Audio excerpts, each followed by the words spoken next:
Hello everyone, आज हम paper solution देखने वाले हैं पीजीटी पंजाबी फीमेल का, जो कि 23/7/2021 को कंडक्ट करवाया गया था। और इस वीडियो में हम जो है हिंदी सेक्शन को सॉल्व करेंगे। तो चलिए स्टार्ट करते हैं। हमारा पहला प्रश्न है, तत्सम तद्भव ज्ञात करनी है। तत्सम शब्द कौन से शब्द होते हैं? वे शब्द जो संस्कृत भाषा के मूल रूप में ही हिंदी में प्रयोग किए जाते हैं वो तत्सम होते हैं। और संस्कृत भाषा के शब्द में रूपांतरित करके जो परिवर्तन करके शब्दों का हम प्रयोग करते हैं हिंदी में, वो हमारे तद्भव शब्द होते हैं। तो इसमें हमारा जो है जम्मू और जामुन हमारा राइट हो जाएगा।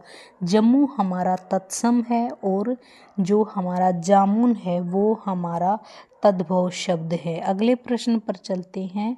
अगला प्रश्न हमें दिया गया है कि सहृदय में समास कौन सा है? तो सहृदय में समास है हमारा बहुभरी समास। अगर हम बात करें सहृदय के अगर हम बात करें सहृदय समास के समास विग्रह का, तो इसका समास विग्रह हो जाएगा जो हृदय सहित है, उसको हम क्या बोलेंगे? जो हृदय सहित है। और उसको हम बोलते हैं संवेदनशील। क्या बोलते हैं? संवेदनशील।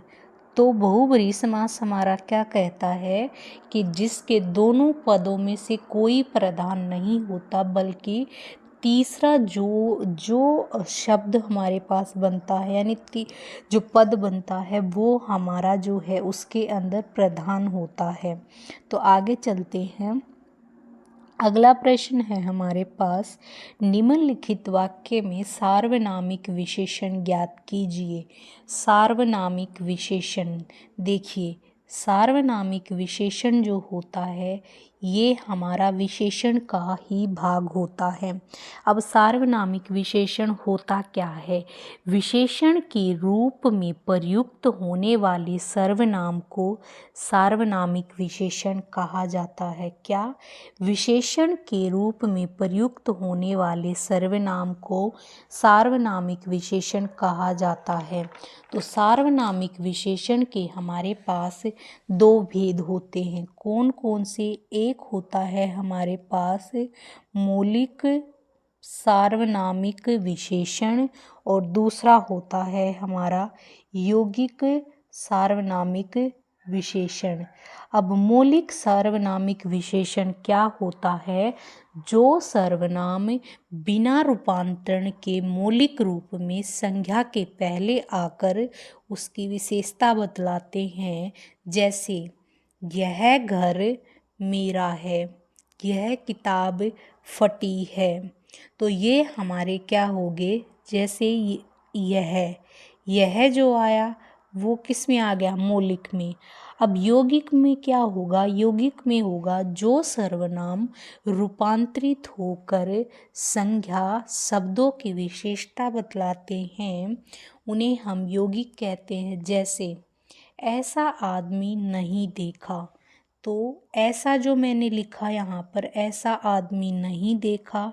जैसा देश वैसा भेष, तो यहाँ पर जो जैसा देश के आगे आया, ऐसा आदमी के आगे आया। कैसा घर चाहिए, और घर हमारी संज्ञा के आगे जो कैसा आया वो हमारा यौगिक। तो यहाँ हमें बताना है सार्वनामिक विशेषण कौन सा होगा।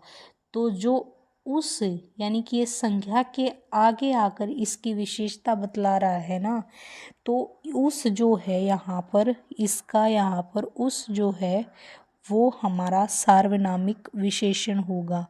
आगे चलते हैं। अगला प्रश्न हमें शुद्ध वर्तनी से बताना है। तो शुद्ध वर्तनी का हमारा राइट आंसर हो जाएगा पिता अंबर। क्या हो जाएगा हमारा? पिता अंबर। अगला हमें दिया है कि शब्द युग्म का सही शब्द युग्म ज्ञात करना है। तो यहाँ पर जो हमारा उपेक्षा है मतलब किसी की अवहेलना करना, और अपेक्षा का मतलब होता है आवश्यकता। तो राइट आंसर हमारा यहाँ हो जाएगा ऑप्शन नंबर 4। नेक्स्ट क्वेश्चन पर चलते हैं। अगला प्रश्न भी हमें युग्म का शुद्ध युग्म ज्ञात करना है। तो देखो, अग का मतलब होता है सूर्य और अग का मतलब होता है पाप। तो राइट आंसर हो जाएगा हमारा फर्स्ट। अगले पर चलते हैं। अगला हमें दिया गया है रिक्त स्थान पूर्ति करनी है। आपसे सादर क्या है? अनुरोध है, मतलब रिक्वेस्ट है कि आप हमारे समारोह में मुख्य अतिथि के रूप में पधारें। नेक्स्ट चलते हैं। नेक्स्ट है हमारे पास दिए गए वाक्य का काल ज्ञात कीजिए। अब काल मुख्यतः 3 प्रकार के होते हैं, भूतकाल, वर्तमान काल और भविष्यत काल। फिर इनके भी जो है भाग होते हैं, तो हम यहाँ पर देख लेते हैं। वह पिछले वर्ष आया था, यानी कि अगर हमें किसी भी वाक्य में था या थी हमारे पास मिल जाता है, मतलब वो भूतकाल के अंदर आएगा। तो ये तो भविष्यत काल है, ये वर्तमान काल है, ये अपूर्ण काल है। जबकि यहाँ पर काम पूरा हो चुका है कि वो पिछले साल आया था। तो यहाँ पर राइट आंसर हो जाएगा भूतकाल। आगे चलते हैं। अगला प्रश्न है हमारे पास, हमें यहाँ पर दिए गए वाक्य पक्ष का उदाहरण है। हमें दिया सूर्य पश्चिम में अस्त होता है। तो ये हो जाएगा हमारा ये हो जाएगा हमारा नित्य पक्ष। नित्य पक्ष का मतलब होता है जो कार्य बार बार होता है, जो कार्य बार बार होता है। ठीक है। पूर्ण पक्ष का मतलब होता है कार्य की पूर्णता का हमें जो है उसका बोध होता है। तो आगे चलते हैं। अगला प्रश्न, हमें शुद्ध वाक्य का चयन करना है। तो यहाँ पर जो है रोको मत जाने दो हमारा बिल्कुल सही है। आगे चलते हैं। अगला प्रश्न हमें दिया गया है, वाक्य में संयुक्त वाक्य ज्ञात कीजिए। यानी कि वह अमीर है फिर भी सुखी नहीं है। तो दूसरा जो है हमारा इसमें राइट हो जाएगा। अगले पे चलते हैं। अगला हमें विराम चिन्ह बताना है। विराम चिन्ह में योजक चिन्ह बताना है। योजक मतलब जो चीज़ों को जोड़ेगा, यानी ये वाला हमारा योजक होता है। ये हमारा क्या होता है? विवरण चिन्ह होता है। ये वाला हमारा विवरण चिन्ह होता है। और जो है तो हमें बताना है योजक चिन्ह। तो ऑप्शन नंबर 4 जो है इसमें राइट हो जाएगा। अगले प्रश्न पर चलते हैं। अगले प्रश्न में हमें बताना है कि अगले प्रश्न में हमें विराम चिन्ह का प्रयोग करना है, उच्चारण करना है। सोहन ने कहा मैं कल जयपुर जाऊंगा। यानी कि यहाँ पर जो इसके बाद यानी ये जो है ना, इसमें हमारे पास ये वाला आएगा। यहाँ पर हम इसको इस तरीके से, तो राइट आंसर हो जाएगा हमारा फर्स्ट। अगला है हमें मुहावरे का सही अर्थ बताना है। मुहावरे का हमें यहाँ पर सही अर्थ बताना है। तो मुहावरा क्या है? हमारा मुहावरा है अथ से इति तक। क्या है? अथ से इति तक। तो इति क्या होता है? इति का मतलब होता है अंत। ठीक है, अंत। ये कई बार विपरीत में भी पूछ लेता है। और अथ का मतलब होता है शुरुआत। ठीक है, अथ का मतलब शुरुआत होता है, इति का मतलब अंत होता है।